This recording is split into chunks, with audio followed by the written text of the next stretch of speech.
Good evening, everybody. Welcome to Monday's Lockdown-Rockdown.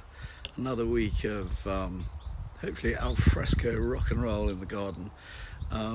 Good evening, Tree and various others all coming in at the same time. I'm going to do a bit of waving here. Boo and Katie, hi. Lorenzo, Dixon, Ned, excellent. Stephen, bonsoir. Oliver, hi. I still haven't got a haircut. I was playing the other day and somebody told me they'd been watching it and you've been commenting on my tonsorial mess. Anyway, I have no intention of getting my haircut. I'm going to leave it until I'm forced to cut it and see what happens. Jilly, hi. Lovely to see you there. Oh gosh, lots of claps to keep my hair longer. Excellent. I'm glad I've got full support from the Rockdown community for that. That's very encouraging, a very encouraging prospect. Well, I hope you all had a very good weekend. It wasn't too drab. In fact, I often comment that we have a grey day here. Nan, good evening. We have a grey day here, and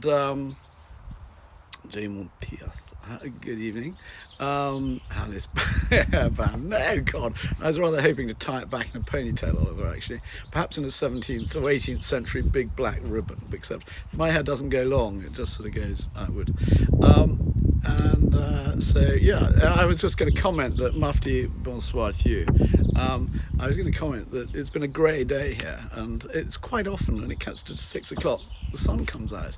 The sun shines on the righteous rock downers, that's what I like to think. Anyway, today I'm going to play a song that, people often, as a joke amongst guitarists, that they talk about songs as being a 3-chord wonder, being a song that just has 3 chords, and the song tonight is indeed one of those. Well, I mean, that can be quite a rude remark, because if you think of all Chuck Berry's songs, they've all got 3 chords. All rock and roll blues songs, classic blues, they're just 3 chords. Good evening, Deep. Sam, good evening. They've all got three chords. There are, of course, exceptional stories such as Tom Petty, who was once heard to say, well, why write a song with 3 chords when 2 will do? Each to his own. But the snag with the 3-chord song is that it can get a little bit, repetitive. And so there's a sort of a challenge when you're playing it entirely on your own, which I'm not entirely sure I'm equal to this particular challenge, but I'm going to have a go this evening. And the song I'm going to play takes us back to the mid-70s, and it's a song called Take the Money and Run by the Steve Miller Band. You should probably remember it was Steve Miller's biggest hit, though he had some hit albums. I've seen him play twice, including about 18 months ago when he was touring with John Fogerty, and so it was a real guitar fest evening at the O2. And I have to say, Steve Miller, who's something like 74, 75, David, evening, Andrea, good evening. Steve Miller was right there, and his voice was good, and he played this song, and of course all his hits, as these guys do. And it was sort of great fun. Take the money and run. So, as those of you who know the song, it's got a very fat guitar sound, and so it's just me. It really needs another guitarist and perhaps somebody on a 12-string and all that kind of stuff, and then you can get really into it. And but it's sort of short on chords. Jason, hi. Andy, hi. It's short on chords, long on chorus. So, wherever you are, sing along, rock around the kitchen. So, take the money and run. Here we go.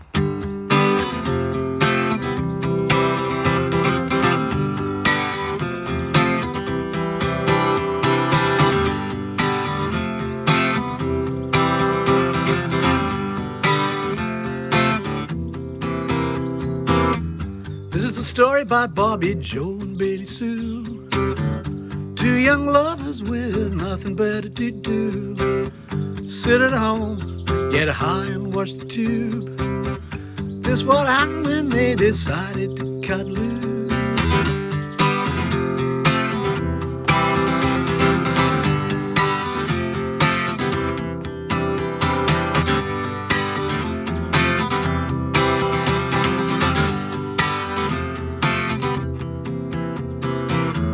they decided to head down to El Paso, where they ran into a great big hassle. Billy Joe shot a man while robbing his castle. Bobby Sue took the money and run. Go on, take the money and run. Go on, take the money and run. Go on, take the money and run. Go on, take the money and run. Billy Mack is a detective down in Texas. You know he knows just what the facts is. Didn't want those two to escape justice. He licks his money out of everybody's taxes.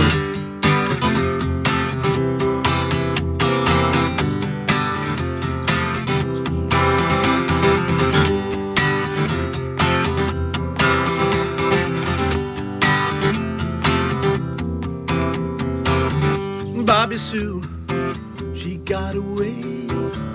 Billy Joe caught up the very next day.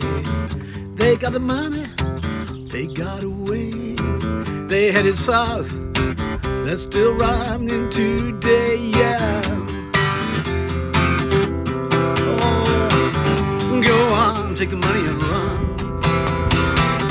Go on, take the money and run.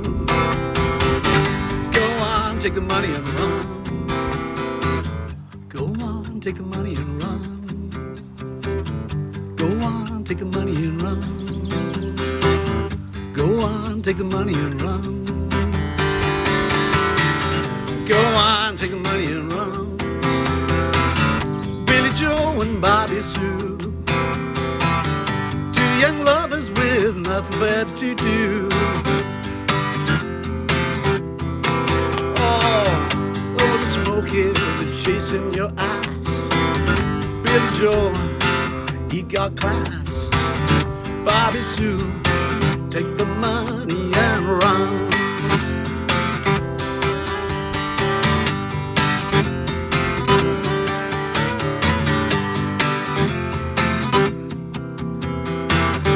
Go on, take the money and run. Go on, take the money and run. Baby, baby, yeah. Go on, take the money and run. Yeah, yeah, yeah. Go on, take the money and run. There we go, a bit of a waving going on. Good, well thank you very much. That was rather fun. I sort of was waiting to do a rock down the other day, and I suddenly sort of remembered those chords, and I thought, gosh, why didn't I play that song? And then I quickly learned that it's not actually a particularly easy song to perform with any degree of interest. You probably just learned to your cost of the last 8 minutes. But it's good fun, and I enjoy playing it. So thank you very much for tuning in and watching. I will be back tomorrow at 6 o'clock. Thank you very much, Jonathan. I will be back tomorrow at 6 o'clock with another rock down. I've got some good songs lined up for this week. Quite often what happens is I think of another one and I slip it in and swap one. And I know Tree in Washington DC is still moaning that I haven't played a Stones song. But I will do. I suppose the bottom line is I'm just not a tremendous Stones fan. I'm sure that's not the popular thing to say. I think they're a great live band, super to watch, and you know they're fun. But most songs, you know, just don't quite let. If you're not really a great fan, they don't sort of lend themselves. But I am working on a couple, and I will play them sooner or later. The mood has to be right for me with the Stones, and I'm sure I'll get that. I'll just have to think. Keith Richards. I once saw the Stones a long time ago, when I just left university, and I got to this stadium really early with a mate of mine, and we got right up close to the front of the stage, and there were two bands on before them, and when the Stones came on, the volume was cranked up about reconsider, says Tree.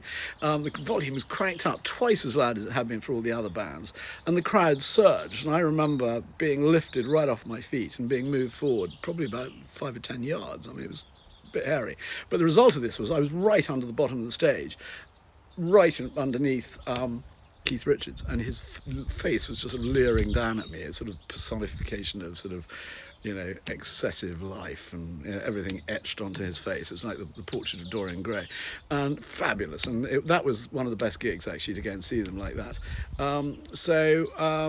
Anyway, I will play a certain song, Tree. I promise you. I have said I will do it, but I haven't got around to it yet. I'm sorry.